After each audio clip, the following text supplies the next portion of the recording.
अस्सलाम वालेकुम, मैं अली हसन हूँ। आप देख रहे हैं न्यूट्रल्स। नाज़रीन, एक तो इस सिस्टम के ख़िलाफ़ जो है ना, इस सिस्टम के अंदर से आवाज़ें उठना शुरू हो गई हैं और एक जज साहब हैं, उन्होंने आज सीधा-सीधा ना खुले-खुले और नंगे अल्फ़ाज़ में इस सिस्टम के ख़िलाफ़ जो है ना, वो आवाज़ उठा दी है अदालत के अंदर ही। और इसके अलावा शाहिद अफ़रीदी साहब ने एक उड़ता तीर जो है वो दोबारा ले लिया है। अफ़रीदी साहब अपनी इस तरह के स्टेटमेंट्स के हवाले से बार-बार ख़बरों में रहते हैं। गो के क्रिकेट उनकी ख़त्म हो चुकी है। तो उनका स्टेटमेंट जो है वो कुछ इस तरह का है कि आज एक यूके की एम्बेसी में वो खड़े थे, तो वहाँ पे सहाफ़ियों से गुफ्तगू करते हुए उन्होंने एक तो ये कहा कि जी कि हुकूमत और जो है अपोज़िशन उन्हें साथ-साथ चलना चाहिए, उधर भी अच्छे लोग होते हैं, इधर भी अच्छे लोग होते हैं। एक इस तरह का स्टेटमेंट दिया और दूसरा स्टेटमेंट उन्होंने साथ में ये दिया कि एनआरओ जो है वो इंस्टीट्यूट के हाथ में होना चाहिए, वज़ीर-ए-आज़म के हाथ में नहीं होना चाहिए। अब ये तो सीधा-सीधा कहने का मकसद ये है कि अगर कोई शख़्स जो है वो पाकिस्तान को आके इक़्तिदार में आता है और इक़्तिदार में आने के बाद लूट-मार मचाता है और असासे अपने जो है वो बढ़ा लेता है काफ़ी हद तक और अवाम के टैक्स का जो पैसा होता है जिसके ऊपर उसे एक अमीन बना के बिठाया जाता है, वो चोरी करके और उसकी अय्याशियाँ करता है। और जब वो पकड़ा जाता है तो उसे जो है वो इंस्टीट्यूट जो है वो एनआरओ दे दे और माफ़ कर दे ताकि वो दोबारा आके बैठे और दोबारा आके चोरी करे और दोबारा एनआरओ ले ले। इसका तो सीधा-सीधा ये मतलब है। दूसरा जो उन्होंने कहा कि जी हुकूमत और अपोज़िशन को साथ मिल के काम करना चाहिए, इसके ऊपर भी काफ़ी उनके ऊपर तनकीद हो रही है। और तनकीद बिल्कुल बजा है कि पीटीआई वालों का ये कहना है कि आज जो यानी कि पीटीआई के जितने भी सोशल मीडिया के सार्फ़ीन हैं, उस वोटर सपोर्टर वगैरह जितने भी हैं, उन्होंने काफ़ी कड़ी तनकीद की है। और बनती भी है। उसकी वजह ये है कि जी इमरान खान की जो पार्टी है उसे जिस तरह से दीवार के साथ लगाया गया है और उसके कारकुनान के साथ जो ज़ुल्म-ओ-सितम हो रहा है, जिस तरह के मामला सबके सामने हैं, क्या चीज़ है जो अब नहीं रहेगी, किस तरह से अवाम जो है वो पिछले 1 साल से जेलों में और धक्के खा रही है। और उसके ऊपर तो कभी अफरीदी साहब ने बयान नहीं दिया कि ये जी अपोज़िशन जो है वो हुकूमत जो है उसे थोड़ी-सी लचक दिखानी चाहिए। इसी तरह का चलें कोई बयान दे लेते तो शायद बात बन जाती। और या इसके अलावा जब खान साहब को गोलियाँ लगी हैं तब भी अफरीदी साहब ने कोई किसी किस्म का मज़म्मत नहीं की, ना कोई इस तरह का बयान दिया है।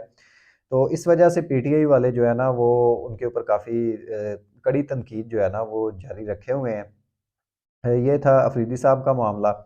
अब आते हैं दूसरे मामले के ऊपर जो मैंने आपको बताया ना उसका बैकग्राउंड कुछ इस तरह से है, मैं आपको बता देता हूँ कि इमरान खान के जो अडयाला जेल में इस वक़्त मौजूद हैं, कैद हैं। तो इमरान खान की मुलाकातों के ऊपर ना पाबंदी है। मुलाकातों के ऊपर पाबंदी की वजह क्या है? पाबंदी की वजह ये है जी सुप्रिटेंडेंट अडयाला जेल आज अदालत में पेश हुए। तो अदालत में पेश होके उन्होंने बताया जी कि वहाँ पे जो पाबंदी है ना वो सिक्योरिटी वजूहात की बिना पे हमने पाबंदी लगा रखी है। तो इसके ऊपर जो जज थे ना तो इसके ऊपर जो जज थे ना जस्टिस सरदार इजाज़ इसहाक खान साहब, उन्होंने कहा कि अच्छा अगर जेल में पाबंदी है तो आप ऐसे करें कि आप इमरान खान के वुकला की जो मुलाकात है ना, वो वीडियो लिंक के ऊपर करवा दें उनसे।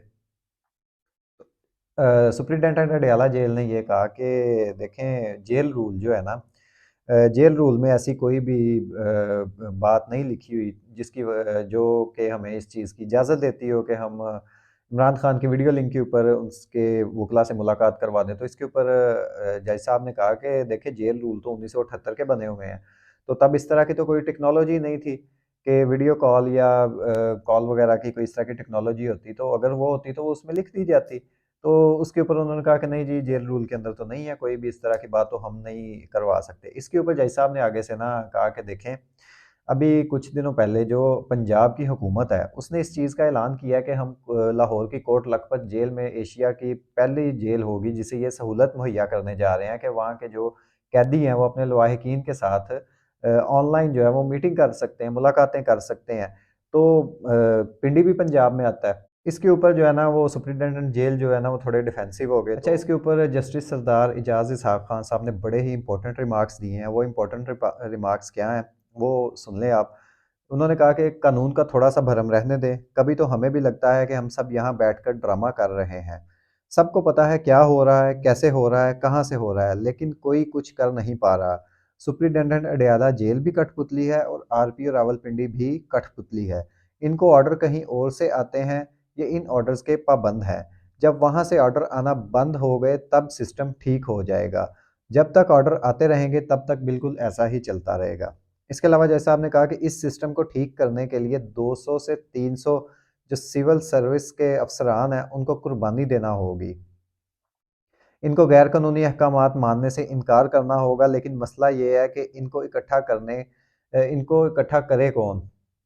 और इस मामले पे कौन राज़ी करे? इन सिविल सर्विस के अफ़सरान को इकट्ठा करके इस मामले पे कौन राज़ी करे कि आप गैर कानूनी ऑर्डर्स ना मानें? तो शेर अफ़ज़ल मरवत साहब अदालत में मौजूद थे। तो बेसिकली ये जो पिटीशन थी, ये इसी पिटीशन की बात और इसी पिटीशन की समाअत थी कि जी इमरान खान के साथ मुलाकात नहीं करने दी जा रही। तो मरवत साहब वहाँ पे मौजूद थे। तो उन्होंने मरवत साहब ने ना इसके ऊपर कहा कि जज साहब आप ऐसा करें कि आप जो है ना वो इन लोगों को इकट्ठा ना करें।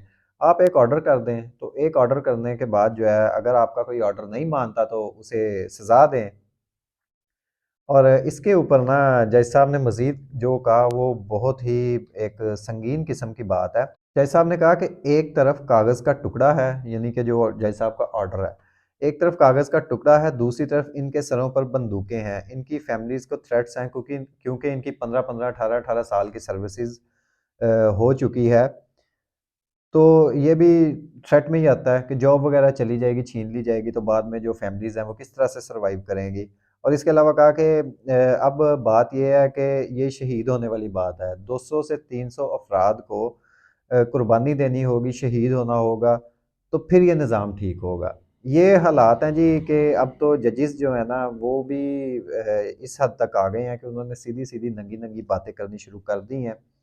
कि जी ऑर्डर इन लोगों को कहाँ से आते हैं और किस वजह से क्या मामलात हो रहे हैं और क्या वजह है कि ये लोग जो हैं अदालती अहकामात मानने को तैयार नहीं है, क्योंकि 2-3 दफ़ा अदालत कह चुकी है कि इमरान खान जो है ना उसकी उसके वकला से मुलाकात करवाई जाए, तो जेल सुप्रीडेंट हीले बहाने बनाता रहता है और ऑर्डर्स को नहीं फॉलो कर रहा। तो इस मामले के ऊपर आज जज साहब के इतने सख्त रिमार्क्स थे और ये मैंने आप तक पहुँचा दिया कि किस तरह से अब सिस्टम के अंदर से आवाज़ें निकलना शुरू हो गई हैं इस सिस्टम के ख़िलाफ़। तो उम्मीद तो बहुत है अल्लाह के घर से कि इंशाल्लाह जल्द ये सिस्टम जो है ना वो ठीक होगा और सिस्टम ऐसा सिस्टम बनेगा जो अवाम के मफ़ाद में और अवाम के हक़ में चलना शुरू कर देगा। अब तक के लिए इतना ही। मैं आप सबसे इजाज़त चाहूँगा, अपनी दुआओं में ज़रूर याद रखिएगा। अल्लाह हाफ़िज़।